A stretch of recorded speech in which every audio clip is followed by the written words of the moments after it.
Welcome to the next episode of WaterparkRangers Let's Play Pikmin.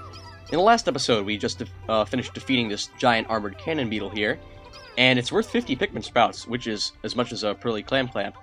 And another D-pad trick: use it in a group of Pikmin, and they'll bring you underneath a tractor beam of the onion, and that'll cause the firework to shoot out once Olimar hits the top. And it doesn't really do anything special; it's just a cool little Easter egg. It has no functional use as far as I have discovered. And now we will go after the last ship part in this area, and the toughest as well. Now, we fortunately got rid of the bombable rock wall in front of it a little while ago. So everything should go smoothly. There are just a few bulbors in the way, but I think we actually don't need to fight them, which is really good. I don't want to fight them if I can avoid it, since they're so close together. And that small dwarf bulwarp is there as well, and if it screams, it could cause trouble. Now, the idea here is to throw Pikmin from one of these pools of water to the back of the cardboard box so that they can push it out of the way. It's one of the few cardboard boxes in the entire game. And basically, that's how you clear the path to get across there. And it's possible to sequence break by throwing Pikmin on top of it, which is easier, and then luring them to the other side of the box to push across, which is easier to do in the Wii version of Pikmin, since you can pretty much throw Pikmin anywhere that the cursor is. And it's advisable to just take a small amount of Pikmin with you across, because for larger enemies, hint hint, it's usually better to have small squads which are easier to control. So you can see the last ship part is over there. Now, don't be alarmed, run through this area quickly to get past the large monsters that appear. Those are burrowing snagrets. They are as huge as they are dangerous. The one over here is the one that we have to fight, because if you use the map, you'll see that that is the one that has swallowed a ship part. The others will just be wasting your time. Now, the trick for burrowing snaggers is that when they come up out of the ground slowly, like it did right there, use the C-stick to swarm Pikmin so that they grab onto their head. Then call them back after they've shaken off. And that's basically the best time to attack burrowing snaggers, but you can also maul them at the head. Whatever you do, don't swarm them around the base of the snagret. That's really stupid. No, there's one down there! We need to save it! Ah, it got eaten. Well, there's our first legitimate Pikmin death in the game. Thank you, burrowing snagret. Whoa! Get away. It can angle its head so it can eat plenty of Pikmin. It can really only eat like 3 to 4 at a time, I think. Maybe a little bit more. I forget exactly how much they eat. I've never run into that much trouble. Look, let me put it another way. It's been a long time since a burrowing snagret has, like, destroyed me. So yeah, when they come up really quickly, you don't want to spend too much time around them, but when they come slowly like that, swarm around the head, and the head is where you can do massive damage. Otherwise, the rest of the skin is extremely resilient. And to make the Pikmin stay on longer, on its head, kind of run around as Olimar, as if you could control anyone else, and the burrowing snagret will try and bite at you, like I'm doing here, and so that'll give you more time to damage it. And we've defeated it. That went really well. And watch this incredibly gruesome death. Its head explodes! It's the Geiger counter! Every spaceship needs one of these, but I don't actually know what it's for. Every once in a while, it goes wild and lets out a lot of noise, but I never pay much attention to it, so it doesn't do me much good. I really should read that manual one of these days. One of these days. Yeah, you should, Olimar. Then you'd probably have a better idea of which parts are essential or not. Anyway, this is an essential part, actually. You do need it. And because we defeated it so close to the edge, our Pikmin will actually choose a really smart route and just take it through the water like they should.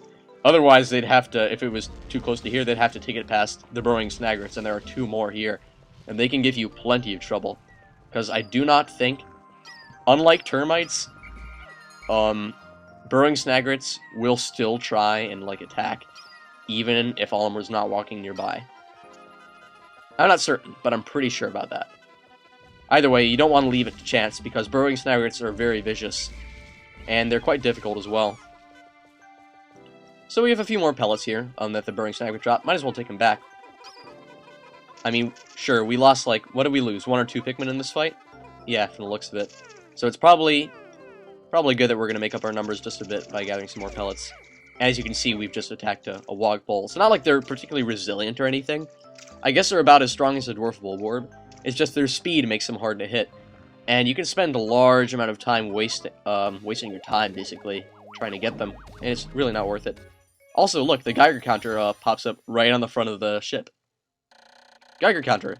This noisy gauge is always letting off spontaneous clicks and buzzes. It can be kind of annoying. Yay, we have half the ship parts. We are 50% done with the game. Very awesome. That's pretty amazing. And I guess that means the rest of this day can be nice and relaxed. It's really not too difficult to finish the Forest of Hope, getting all these parts. Actually, now that I think about it, I don't know why, but I've never thought about clearing the Forest of Hope in 2 days. I know I could, and if I did, then I'd be able to finish Pikmin in 10 days. Then the only thing left to do would be to finish the Distant Spring in 2 days. That's the hard part. Just messing around with some Bulborbs here. Nothing that can't be fixed. See, look. It screams, and the Bulborbs, both of them wake up. That is why that's such a dangerous situation. Fortunately, Bulborbs seem to be somewhat territorial. They won't stray too far from the area. Now, notice I say Bulborbs. There are some enemies that don't discriminate and will chase you relentlessly. This hardly ever happens. You'll find most enemies in this game, or in the series for that matter, stay within a particular limit. But there are some enemies that don't have limits, and coincidentally, those are usually the most dangerous ones. Yay! Perfectly when it was blue. Aw, I couldn't get the timing right there. Yeah, pellet posies are sort of like lotto plants, I guess you could say. Depending on your skill, you may get a different number of Pikmin. Actually, I'm not sure how many people know this, but when Pikmin came out, like roughly not too long after it came out, there was a group that was, like, devoted to getting the highest possible scores in challenge mode, and to get those highest possible maximums, it looks like one of the hardest things to do in gaming, I'm serious. If you can find, like, the site where it is, I think it might be on Game FAQ somewhere, where they set the possible highest maximums for each level. They actually found that getting all the points in Distant Spring is literally impossible to do within the number of, the number of time, basically, that they give you to complete the level. It's just an interesting trivia fact that even after all these years that the game's been out, no one's been able to set the possible maximum for Distant Spring. And if they have, then I haven't heard of it, and I'd be amazed to see who could. Because it seemed incredibly difficult. Now, as the day's coming to an end, we might as well just flower up what blues we can. According to our map, all our Pikmin should be safe with us. Always good to check that map, especially as the day's winding down. That's why the whimsical radar is a really useful part. Now, the funny thing about the whimsical radar is it will suddenly stop working at just the last couple of seconds of the clock. So that's always such a pain. I never figured out why that is. Oh yeah, and remember how I said that enemies will return after a certain number of time? Oh yeah, that's a honey wisp, by the way. Another little innocent enemy that can't hurt you. If you hit it, it'll drop nectar. Well, look. All of the termites have returned here. And now look, there's also a spotty Bulborb. This place has gotten really dangerous. And it just gets more so as the days go on. Eventually, there's an infamous enemy called the Swooping Snitch Bug that appears here if you wait too long. But we won't have to worry about any of that, because the Forest of Hope is cleared. So let's use our magical rainbow tractor beam and set sail for the skies of adventure! Goodbye, Spotty Bulborbs. This will be the last time we ever see you snarling up at the sky. How sad. 6 days since impact. There are now only 15 parts that I still need to retrieve. Will I be able to recover the remaining parts in 24 more days? Surely there are some parts that are not absolutely necessary. If my ship is not complete by day 30, the only way I will find out is to try to lift off. Yeah, we should be able to do it. I just recall the day I took my son for a ride in the spaceship. He was so happy. I shall tell him of this journey when I return. And I shall return. I must. I can already see the look of wonder on his precious face as I describe my adventures with the Pikmin. Oh, Olimar, you're so dramatic. Yeah, okay, we lost our first couple of Pikmin against burrowing snagger. It's understandable. They are tough enemies. They're some of the most vicious enemies in this game. They can be difficult even for a seasoned player of Pikmin, I suppose. And I guess that means that next episode we're going to go and finish the Forest Navel, or at least attempt to. So I will see you then. Clearly, we've already finished 2 areas. Here comes the 3rd.